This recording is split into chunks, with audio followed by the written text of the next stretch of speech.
stimulus akan diteruskan, dipropagasikan menuju ke akson, ya, lalu juga akan diteruskan sampai ke daerah terminal akson. Terminal akson itu di sini ya, Dik.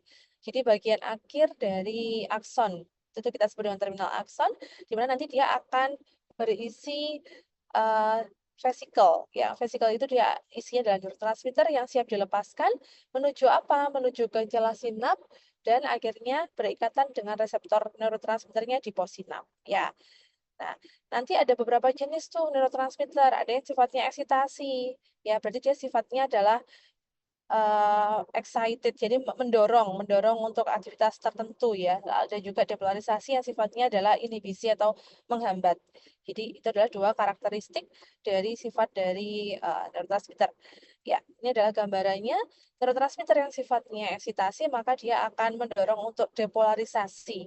Apa yang dipolarisasikan adalah membran possinap atau neuron yang selanjutnya. Ya, jadi potensial aksi itu akan dikirimkan, disinapkan dari satu neuron ke neuron yang lain. Nah, tergantung nanti. Kalau eksitasi itu apa, Dok? Bahan kimia yang digunakan ya, glutamat, asetilkolin ataupun dopamin. Jadi seperti kalian kalau mau eh, ngobrol sama temennya itu kan pakai WA ya bahasanya. Nah, di tubuh kita itu kalau mau berkomunikasi satu dengan yang lain itu pakai bahan kimia. Chemical namanya adalah neurotransmitter. Nah, tergantung neurotransmitter itu sifatnya adalah untuk menstop ya atau malah mendorong eksitasi. Ada dua jenis. Kalau dia digunakan untuk menyebabkan depolarisasi atau mendorong eksitasi, ya contohnya adalah tiga neurotransmitter ini. Ya, nah, glutamat itu adalah neurotransmitter eksitatorik yang utama pada sistem saraf, di mana dia akan menyebabkan ya masuknya natrium. Jadi natrium itu kan dia tinggi di ekstrasel, sehingga kalau dia dari ekstrasel masuk ke intrasel akan menyebabkan intrasel tuh menjadi lebih positif, ya kita sebut dengan depolarisasi. Asetilkolin juga gitu. Jadi asetilkolin itu dia bekerja di banyak tempat, tapi yang kita bahas kali ini bukan asetilkolin yang bekerja pada neuromuscular junction yang akan menyebabkan kontraksi otot, berbeda. Ya, tidak hanya bekerja di satu tempat. Baik, glutamat pun juga ya kita akan membahas dia kalau di sistem saraf itu bisa berhubungan dengan kemarin ya ada epilepsi, lalu juga berhubungan dengan memori, cara belajar, banyak banyak area ya yang akan dibahas ya tidak hanya berfokus pada satu tempat saja. Hasil kolin juga ternyata selain di sistem saraf perifer dia juga penting peranannya nanti kita bahas untuk menyeimbangkan gerakan. Contohnya pada kasus Parkinson ya di mana eh, Parkinson dan juga pada demensia itu juga ada tempat untuk acetilcolin. Lalu juga dopamin. Dopamin nanti kita bahas banyaknya adalah di Parkinson ya, bagaimana seorang kok akhirnya menjadi tremor, ya tidak bisa menghentikan gerakan yang kasar ya. Harusnya kan kalau gerakannya halus kan nggak muncul ya tremornya. Nah itu juga karena gangguan dari dopamin ya. Oke, jadi sebagai overview bahwa kondisi neurodegeneratif itu merupakan dasar dari terjadinya penyakit-penyakit akibat gangguan pada sistem saraf yang terjadi biasanya memang karena penuaan, walaupun tidak semuanya ya, memang karena penuaan utamanya, tapi bisa dipercepat oleh berbagai hal. Nah, hal-hal tersebut yang kita sebut dengan faktor etiologi itu akan menyebabkan kehilangan neuron. Jadi neuron itu kan gunanya untuk komunikasi. Ya, karena dia tidak bisa komunikasi, maka impuls itu akan ada yang terganggu. Nah, jadi kehilangan neuron itu dampaknya sangat besar. Apa dampaknya? Bisa terjadi disfungsi sinaps. Dan juga pasti karena voice command ya yang dihasilkan oleh neurotransmitter itu dia terganggu ya akhirnya kadar neurotransmitter itu menjadi tidak stabil dalam tubuh kita ya atau kita sebut dengan perubahan neurotransmitter dan akhirnya akan mengganggu berbagai jalur di tubuh yang akan menyebabkan gangguan pada proses sintesa protein itu juga bisa terjadi. Nah, dua penyakit yang kita bahas adalah Parkinson dan juga Alzheimer. Ya, kenapa ini penting? Karena ini cukup menantang ya untuk terapi yang saat ini ada. Jadi tidak menghentikan penyakit, tapi dia hanya mencegah progresivitas dan saya rasa ini adalah chance besar ya untuk kalian semuanya nanti menjadi penemu-penemu obat yang dapat menekan bahkan atau menghambat terjadinya penyakit degeneratif tersebut. Ya, mekanisme umumnya sama. Nanti kita akan membahas tentang protein misfolding ya. Ada protein tau. Nanti kita akan berkenalan. Lalu ada neurofibrillary tangle. Lalu ada juga neuroinflamasi yang disebabkan karena gangguan dari misfolding dari protein tadi, oxidative stress dan juga gangguan sinap ya. Ya, ini adalah gambaran dari Parkinson di mana Parkinsonism itu ya merupakan suatu kumpulan gejala dari Parkinson. Kalau kalian pernah lihat mungkin ya gambarnya orang yang berdiri dengan tremor, lalu juga membungkuk posturnya, ya jalannya lambat, tidak bisa mempertahankan postur. Nah, itu kita sebut dengan Parkinsonism, di mana dia itu ada Parkinson yang primer ya dan juga Parkinson yang sekunder. Dan yang terakhir itu ada namanya sindroma Parkinson. Tapi yang kita bahas adalah yang Parkinson primer atau Parkinson yang idiopatik. Jadi tanda-tanda ya, ini gambarnya kok di saya ngeblur ya. Di kalian ngeblur nggak, Dik? 20.000. Upload ya. Oh, ya, nggak apa-apa. Nanti saya kasih slide-nya aja ya ke kalian ya. Ini dari Canva kayaknya kok nggak bagus ya ini ya. Oke, bentar coba saya edit sebentar ya.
Mohon maaf dokter, sepertinya audionya dokter ke-mute.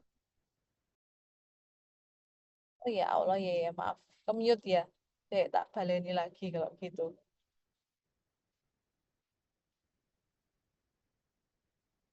Sudah kelihatan yang ini? Ya. Sudah dokter. Ya, oke, terima kasih sudah diingatkan. Kalau enggak ini bisa sampai buka ya nanti kita ngobrol tapi kalian nggak dengar suara saya.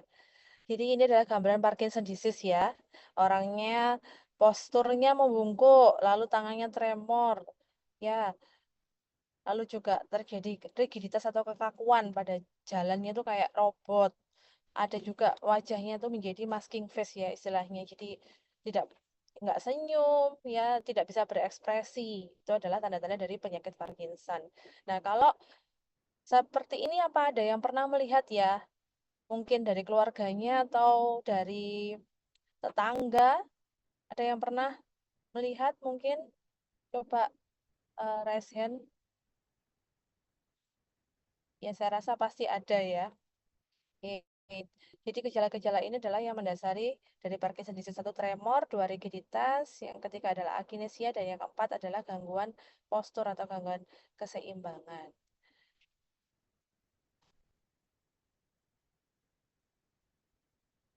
Ya, nanti gambarnya bisa dilihat ya. Mungkin kalau di sini agak pecah.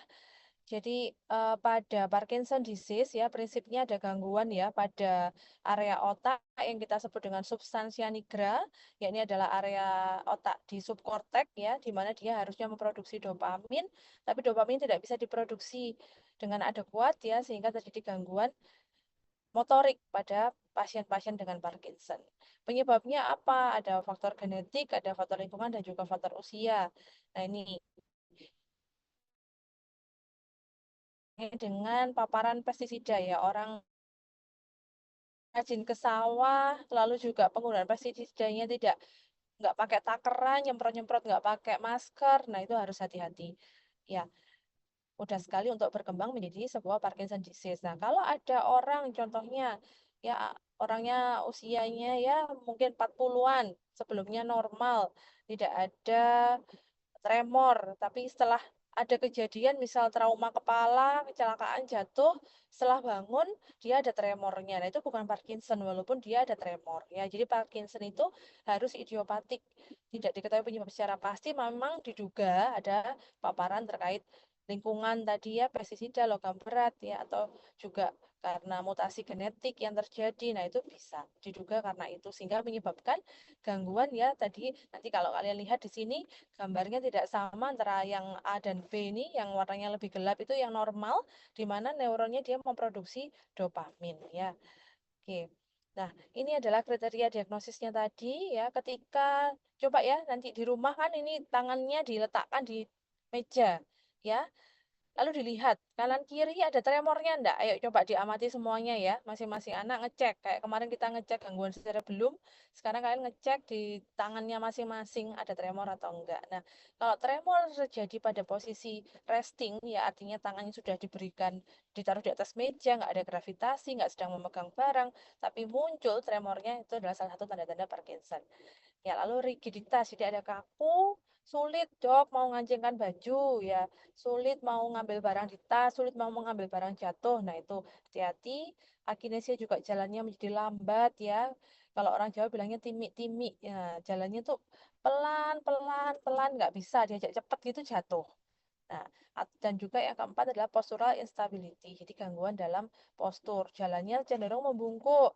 Ya, kalau menoleh sulit, gampang jatuh. Nah, itu adalah gangguan postur ya. Sehingga seperti pada gambar ya, pasien dengan Parkinson itu sangat membutuhkan assistance dari orang di sekitarnya. Ya, jadi betul-betul terganggu, tergantung untuk beberapa kegiatan pada fase akhir. Tapi pada fase awal, ketika gejala itu mulai ditemukan dan langsung berobat, maka obat-obat yang diberikan itu bisa mengontrol dari Parkinson-nya. Ya. Ini adalah gambaran tremor, jadi 30% pasien memang tidak mengeluhkan tremor. Nah, artinya apa? 70%-nya sudah mengeluhkan. Jadi gejala yang cukup sering dikeluhkan. Walaupun kadang tidak muncul tremor sampai dengan akhir. Nah, tremornya itu apakah di tangan saja, dok? Tidak ya. Dia bisa di tempat yang lainnya, di kaki, ya lalu di kepala itu juga bisa. Walaupun yang paling sering adalah di tangan. Rigiditas tadi ya. Jadi tonusnya meningkat. Tonus itu coba kalian gerakan ya, ditekuk tangannya, kakinya diayun-ayunkan. Nah, ketika tangan mengayun, kaki mengayun dengan mudah, itu artinya tonusnya normal. Pada orang dengan Parkinson, tonusnya terganggu ya, jadi kaku banget, sulit untuk digerakkan. Lalu akinesia tadi ya, sangat mempengaruhi kualitas hidup, jadi jalannya menjadi sulit, orangnya jadi malas untuk berinteraksi sosial, ya, itu juga terjadi pada Parkinson, lambat untuk gerakannya. Nah, ini ya, posturnya juga cenderung untuk membungkuk dan seperti mau jatuh. Nah, ini adalah sirkuit basal ganglia yang terkait dengan gangguan neurotransmitter. Kita pahami dulu ya bahwa Parkinson itu kaitannya dengan dopamin. Apa pada Parkinson yang terjadi adalah degenerasi neuron penghasil dopamin. Jadi pabrik dopamin di tubuhnya itu menurun. Ya, sehingga dopamin yang harusnya dikeluarkan tidak dikeluarkan oleh tubuh, ya sehingga terjadilah gangguan antara koordinasi gerakan motorik. Nah, prosesnya sebenarnya seperti ini. Tidak perlu dihafalkan masing-masingnya ya. Ada jalurnya kortek ke putamen, ke SNC ya. SNC itu adalah subthalamikus nuclei ya, lalu juga globus pallidus externus, globus pallidus internus. GPE, GPI tidak perlu. Jadi yang kalian lihat di sini adalah ada 2 jalur utama. Di situ ya terbaca ya indirect dan juga direct. Nah, ini yang harus dilihat. Jadi pada pasien dengan Parkinson yang terganggu adalah jalur indirect dan juga directnya. Gitu ya. Sehingga kedua jalur ini dipengaruhi oleh sintesis atau sekresi dari dopamin. Ya, taruhlah pada orang normal ya jalur direct itu gunanya seperti gas ya, dia untuk memfasilitasi gerakan. Jalur indirect itu seperti rem, dia yang akan membantu menyitabilkan gerakan. Jadi gerakan itu tidak berlebihan, smooth ya, tapi juga tidak lambat ya, atau melambatkan gerakannya indirect. Nah, pada Parkinson ya, indirectnya itu lebih dominan, jadi lambat ya, dan directnya dia ditekan, sehingga tidak bisa juga memfasilitasi gerakan. Terjadi ketidakseimbangan antara jalur indirect dan juga jalur direct. Nah, yang normal bagaimana dok? Yang normal seimbang. Kenapa kok bisa seimbang? Karena ada dopamin. Ketika dopamin ini tidak bisa dirilis, maka akan ada ketimpangan antara jalur yang indirect yang berfungsi sebagai stopper tadi ya untuk gerakan atau rem, dan terjadi kelemahan pada jalur fasilitasi yang diperankan oleh jalur direct. Ya, jalur direct itu seperti gasnya. Nah, normalnya gimana? Normalnya adalah stabil dan seimbang. Nah, di mana tempat basal ganglia tadi yang dia tempatnya untuk sintesis dari dopamin, itu tempatnya di sini ya. Jadi banyak sekali untuk basal ganglia ini dia tersusun dari area-area seperti ini. Ada nukleus lentiformis, globus pallidus, lalu nukleus subthalamicus, putamen. Nah, ini adalah area-area kecil di dalamnya. Tidak perlu diingat-ingat, ya cukup diingat mekanisme fisiologinya bahwa keseimbangan antara dua jalur ini sangat diperlukan oleh tubuh kita, di mana yang satu lebih dominan maka akan mengganggu jalur motorik. Ya.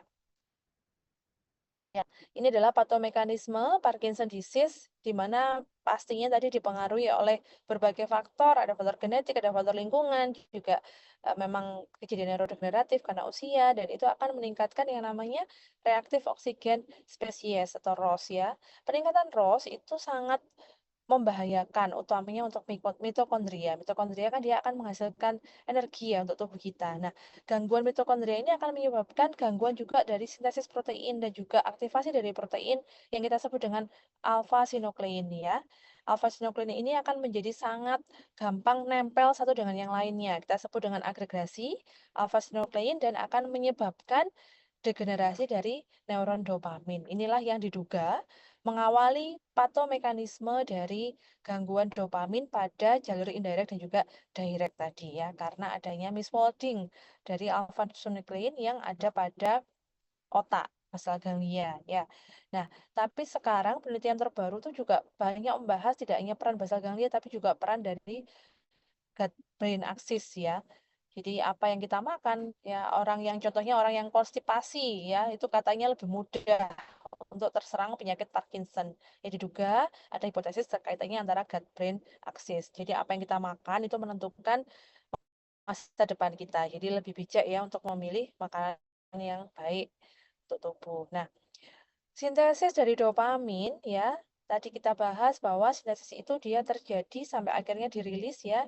Nanti neurotransmitter itu di celah sinap. Nah, ini adalah gambaran terminal akson neuron dopaminergic. Dari tirosin dia akan dirubah menjadi L-dopa, L-dopa menjadi dopamin ya dengan bantuan berbagai enzim.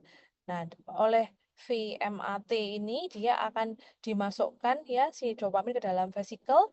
Ya, vesikel itu akan nanti setelah kalsium masuk, vesikelnya akan dilepaskan untuk dopaminnya sehingga dia akan berikatan dengan D1 dan D2 ya. D1 D2 itu untuk jalur yang direct dan juga indirect tadi ya. Akan gunanya memfasilitasi dan juga menyetop gerakan yang tidak diperlukan. Nah, nanti terapi potensial untuk obat itu kaitannya juga dengan ini ya. Prinsip terapinya adalah bagaimana cara tubuh itu dapat meningkatkan kadar dopaminnya. Nah, ini adalah gambaran apa yang terjadi ketika kadarnya itu tidak seimbang antara dopamin ya yang ada pada tubuh kita dan juga asetilkolin ya, sifatnya dia juga sebagai balancing dari dopamin. Nah, pada Parkinson kalian lihat gambar ya nomor 2 dan nomor 3 dopaminnya rendah ya. Karena dopaminnya rendah, ya efek asetilkolinnya meningkat sehingga terjadi gangguan dari gerakan motorik. Gerakannya apa? Tidak bisa smooth. Ya, asetilkolin juga kalian tahu dia berperan untuk proses memori dan kognisi. Itulah kenapa juga pada Parkinson tidak hanya gejala motoriknya yang muncul, tapi juga gangguan nanti gangguan dalam kognisi ke depannya ya. Dia juga akan terganggu asetilkolinnya. Jumlahnya juga akan menurun ya seiring berjalannya waktu. Nah, ini adalah hal-hal yang bisa dilakukan untuk pengobatan Parkinson ya, meningkatkan kadar dopamin utamanya untuk menyeimbangkan antara asetilkolin dan juga dopamin ya, sehingga gerakan menjadi baik. Dan ini adalah gambaran terapi farmakologis yang diajukan ya, bagaimana cara supaya dopamin dalam tubuh itu meningkat. Itu saja ya. Jadi obat-obatan di sini seperti contohnya dopamin, L-dopa, levodopa, ya, karbidopa, ini adalah dia meningkatkan kadar dopamin.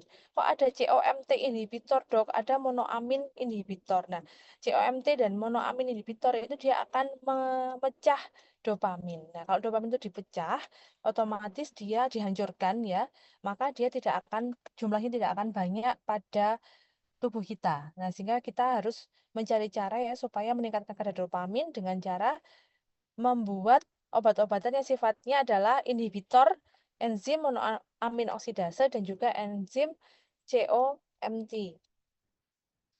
Oke. Oke, gitu ya untuk dopamin ya dan juga Parkinson. Kita lanjut dulu ya, Dek ya. Kita lanjut ke demensia Alzheimer. Ya, saya rasa ini juga bukan kali pertama ya kalian mendengar tentang demensia. Ini sudah pernah kita singgung juga di fisiologi saraf. Ya, jadi pada prinsipnya untuk demensia itu yang paling banyak adalah yang Alzheimer ya. Pasti kalau kita ngomong demensia yang gejala yang dominan adalah gejala terkait kognisi ya. Bentar ya.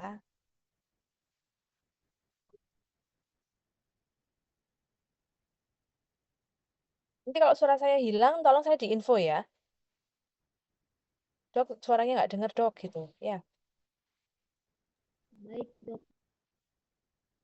ya dari epidemiologi yang paling banyak adalah Alzheimer 60-80%, ya prevalensi usia di angka 50-70 tahun, ya dan ternyata jumlahnya di dunia cukup besar ya. Hampir 48 juta orang di dunia menderita demensia Alzheimer. Jarang pada umur di bawah 45 dan sering pada umur di atas 70.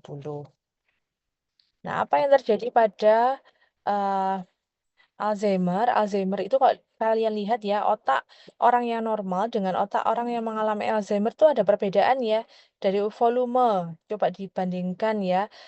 Terjadi namanya cortical shrinkage atau atrofi dari otak ya, mengecilan ukuran otaknya dibandingkan dengan otak orang yang normal. Nah, hal ini juga terjadi akibat salah satunya ya, walaupun banyak sekali patomekanisme yang bisa menyebabkan ya, prinsipnya adalah karena gangguan dari neurotransmitter ya.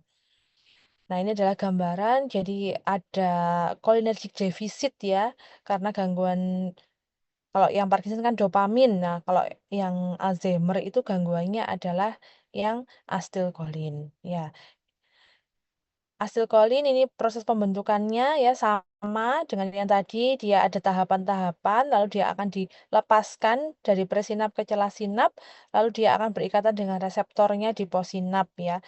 Obat-obatan Alzheimer prinsipnya adalah meningkatkan waktu kerja dari asetilkolin atau meningkatkan jumlah dari asetilkolin atau obat-obatan yang menurunkan penghancuran dari asetilkolin. Nah, itu prinsipnya seperti itu, sama dengan yang tadi. Nah, apa yang terjadi ya? Kok bisa dok orang yang Alzheimer itu otaknya menjadi sangat kecil? Nah, ini adalah beberapa hipotesis yang diduga ya menyebabkan untuk Alzheimer ya, karena gangguan dari neuron penghasil asetilkolin itu yang utama ya. Otomatis kalau dia atrofi seperti ini untuk neuron yang menghasilkan asetilkolin kan jumlahnya semakin sedikit ya. Lalu juga penghancurannya yang mungkin lebih cepat dan juga terkait gangguan metabolisme dari asetilkolin.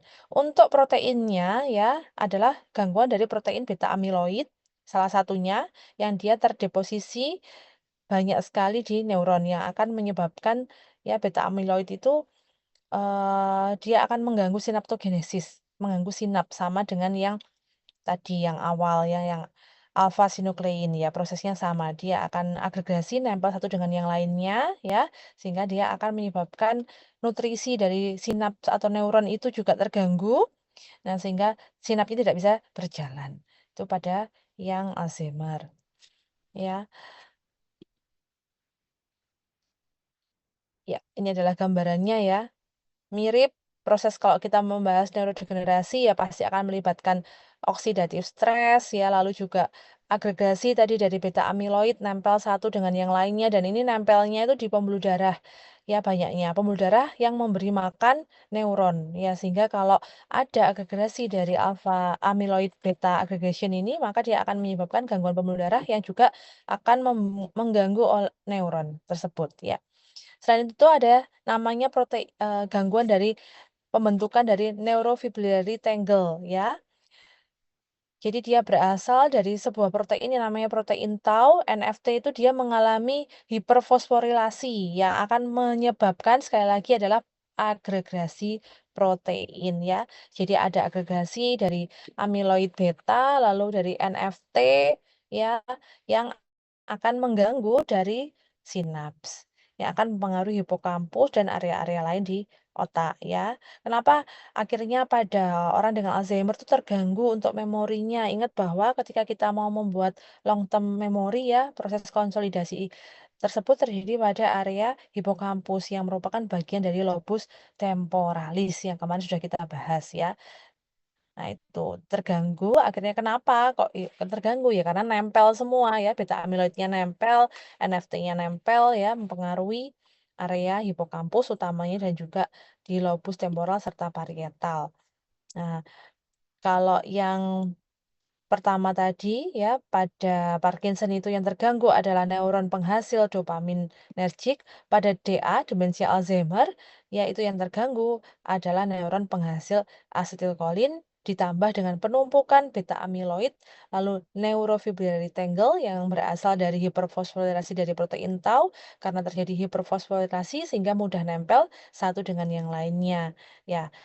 Penempelan dan akumulasi plak-plak inilah ya, protein-protein yang misfolding inilah yang akan menyebabkan ya neuron akan menjadi semakin rusak dan orang akan jatuh ke kondisi semakin berat ya klinisnya karena peningkatan agregasi dari beta amiloid. Ya, ada beberapa stage ya tidak langsung orang itu menjadi Alzheimer yang betul-betul parah.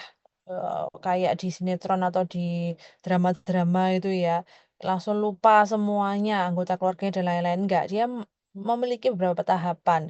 Kalau ya orang itu datang berobat di tahap yang masih ringan ya, diberikan obat yang meningkatkan kadar asetilkolin dalam tubuh, itu juga dia sangat akan terbantu ya. Kita bisa mencegah progresivitas dari penyakit tersebut ya. Mencegah kondisi neuroinflamasi, mencegah kondisi gangguan mitokondria yang berlebihan ya. Itu juga bisa kita optimalkan ketika pasien itu datang di fase awal. Lalu moderate stage, jadi kerusakannya menengah tahapannya jadi lebih berat lagi daripada yang mild tadi. Activity daily living-nya mulai terganggu, tidak bisa melakukan aktivitas harian secara baik, tapi masih mencoba untuk melakukan, tapi tidak bisa maksimal ya, seperti individu yang normal. Dan apabila sudah stage-nya berat, ya stage akhir, bahkan untuk berdiri pun itu harus dibantu ya. Jadi kesulitan sekali untuk melakukan controlling motorik dalam tubuh, apalagi untuk melakukan aktivitas sehari-hari. Pasti betul-betul tergantung oleh orang lain ya. Ini contohnya ya, dengan adanya gangguan dari asetilkolin tadi yang memang gunanya adalah untuk konsolidasi memori, merubah memori jangka pendek menjadi jangka panjang salah satunya ya, dan juga berperan dalam pembentukan neuron yang ada di daerah hipokampus ya, sehingga ketika dia jumlahnya sangat sedikit, maka pasti orang yang akan dikeluhkan adalah gangguan memori dulu. Ya, dengan cara apa dia menunjukkan gangguan memorinya? Mungkin tanya sesuatu hal yang sama berulang-ulang, lalu ada disorientasi. Ini di mana ya? Kamu siapa? Aku habis ngapain? Sudah makan atau belum? Itu contoh gangguan disorientasi dari pasien dengan demensia Alzheimer. Ya, maka obat-obatannya pasti tujuannya adalah untuk meningkatkan kadar asetilkolin ya. Contohnya adalah inhibitor asetilkolin esterase. Ya, contoh yang ada di Indonesia adalah obat-obatan ini, donepezil, rivastigmine, galantamine, tapi yang paling sering saya pakai adalah yang pertama ya. Ini lebih mudah didapatkan untuk membantu pasien-pasien dengan pasien dengan demensia Alzheimer. Apakah membaik, Dok, setelah diberikan asetilkolin esterase? Jadi, asetilkolin esterase itu kan dia akan memecah asetilkolin ya, sehingga asetilkolin yang ada di celah sinap jumlahnya akan semakin sedikit. Nah, ketika enzim yang digunakan untuk memecah asetilkolin ini dihambat, asetilkolin kadarnya akan meningkat. Nah, itu memang betul-betul ada perubahan ya yang kita dapatkan pada pasien. Ya, dia semakin lebih bisa melakukan activity daily living-nya ya, gerakan motoriknya juga pelan-pelan tidak lebih berat ya daripada yang sebelum menggunakan asetilkolin esterase, itu dapat kita amati pada pasien. Lalu juga penggunaan obat-obatan memantin itu juga bisa ya pada fase awal, tapi jarang saya menggunakan, yang utamanya adalah yang golongan asetilkolin esterase. Ya, ya.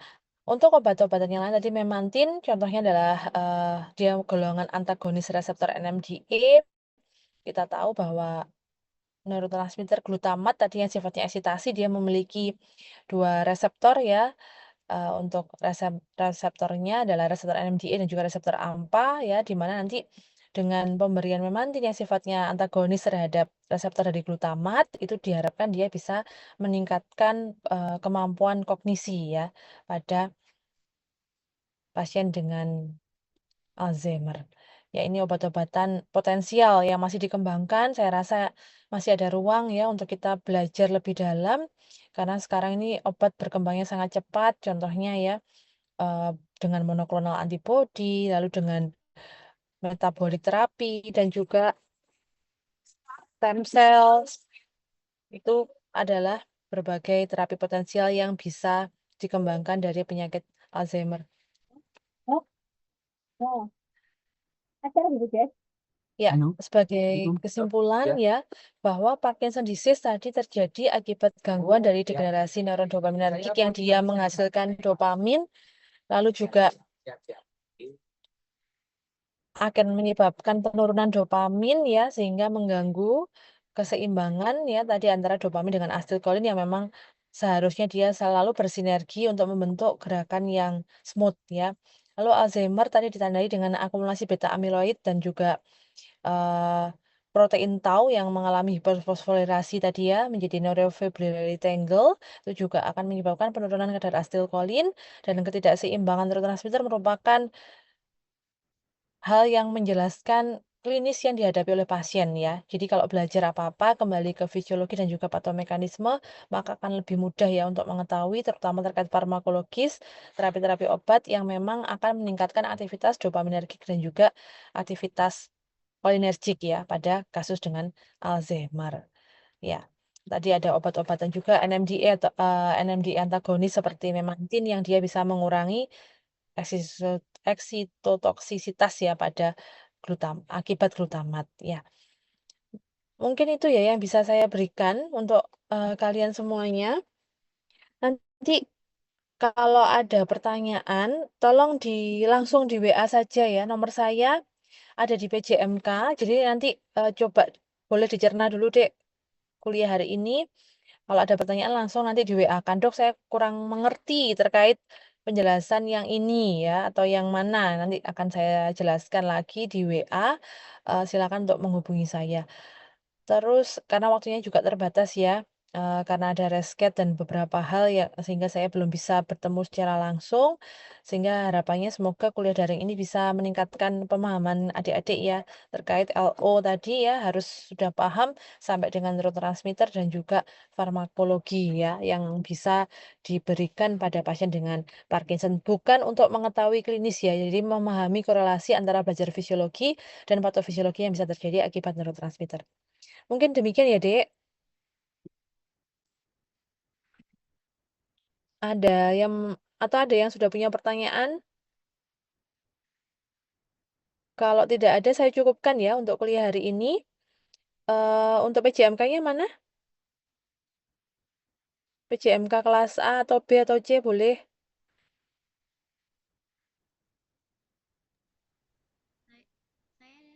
Saya dokter dari PJMK kelas A. Ya, tolong di foto ya, di capture ya. Sudah dokter, sudah di absen. Oh, baik. Ya. Kalau gitu saya akhiri, ada kurangnya saya mohon maaf. Jangan lupa nanti kalau ada pertanyaan ditanyakan ya. Jangan malu dan takut untuk bertanya. Saya akhiri, mohon maaf jika ada kekurangan. Wassalamualaikum warahmatullahi wabarakatuh. Waalaikumsalam warahmatullahi wabarakatuh. Terima kasih dokter. Terima kasih dokter. Mantap, Bu.